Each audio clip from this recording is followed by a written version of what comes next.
Per això hem parlat amb un psicòleg, amb Antoni Gata, que ens explicava això, justament. Treballar l'amor i el dol amb nens i joves implica sobretot moltíssima humilitat. I generalment el que es fa és un acompanyament, perquè com dic, el dol no sempre és patològic. No? El dol és una part que hem dit que és un procés que és natural, que és normal i que s'ha de viure, perquè serà el procés que ens ajuda a assumir aquesta pèrdua. Aleshores, sí que hem de tenir clar que l'amor ens iguala a tots, no? De la mateixa forma que nens i joves no tenen les respostes a tot, doncs nosaltres tampoc. No és que nosaltres puguem dir unes respostes específiques i certes sobre la mort.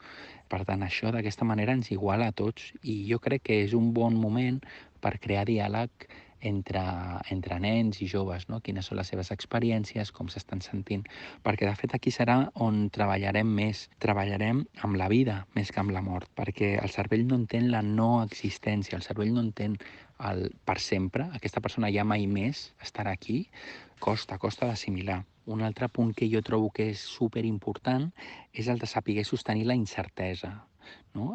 On estan els límits clars, què és el que controlo, què és el que no, i quines coses no sé o no puc saber.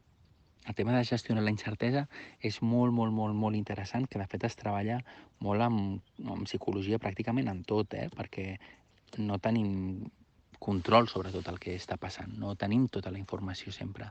Sent molt honestos, molt generosos, com a molt controlem un 10% de la nostra realitat, que són els nostres pensaments, les nostres accions i les nostres emocions, i no som capaços de controlar tot això al 100%.